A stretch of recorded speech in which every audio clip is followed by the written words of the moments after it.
ઘર્ષણ થયું એમાં વાત એવી છે, છાણી ગામના લોકોના પૈસાથી ધર્માદા ટ્રસ્ટ ચાલે છે. ધર્માદા ટ્રસ્ટની સાથે સાથે છાણી ગામના લોકો લાકડાનું દાન કરે છે.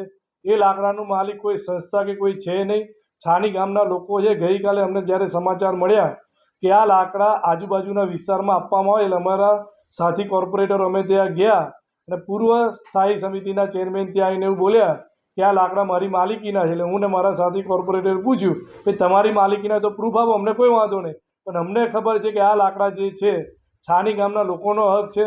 છાણી ગામના લોકોના પૈસે આ લાકડા આવેલા છે, તો તમે બીજા ગામની અંદર એ કરી ના શકો. અમે મ્યુનિસિપલ કમિશનરોએ કે એચઓડીને વાત કરી કે ભાઈ આ જે સંસ્થા અહીંયાથી બધું લઈ જાય છે એમને તમારી પાસે કોઈ લેખિતમાં મંજૂરી માગી છે લઈ જવા માટે? આ તો આજે લાકડા લઈ કે કાલ ઉઠીને કોક આવીને એવું કહેશે કે ચીતા મારી છે, પતરા મારા છે. તો કોઈ પણ સંસ્થાએ કોઈ પણ જગ્યાએ દાન કર્યું લઈ જવું હોય તો કોર્પોરેશનને વિશ્વાસમાં લઈને લઈ જવું જોઈએ. આ સવારથી લાકડા ભરાતા હતા, રાતે અચાનક બે કોર્પોરેટર આવ્યા. કેમ આવ્યા, શું કરવા આવ્યા, એમનો શું સ્વાર્થ હતો એ અમને ખબર નહીં, પણ 100% એવું લાગ્યું કોન્ટ્રાક્ટર જો સ્વાર્થ હશે તો જ આટલા 4000 મણ લાકડા એના તમે રૂપિયા ગણી લો, કોન્ટ્રાક્ટર મફત લઈ જાય, આ લોકો લઈ જવા દે? એના સ્વાર્થ ખાતર આવી અને જે ટ્રેક્ટરમાં લાકડા ભરતા એમને ધમકાવે. કોને પૂછી લાકડા ભરો છો, શા માટે ભરો છો, તમને ઓર્ડર કોને આપ્યો?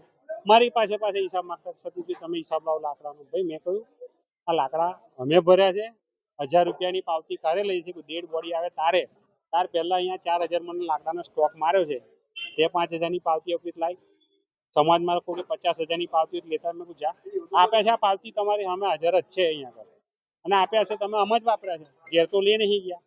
આ સ્મશાનની અંદર જે આ મુખ્ય નિર્ણય લીધો અને જે કોન્ટ્રાક્ટ આપ્યો એના માટે બહુ જ ખોટું કર્યું છે અને જે વિવાદો ઊભા કર્યા છે.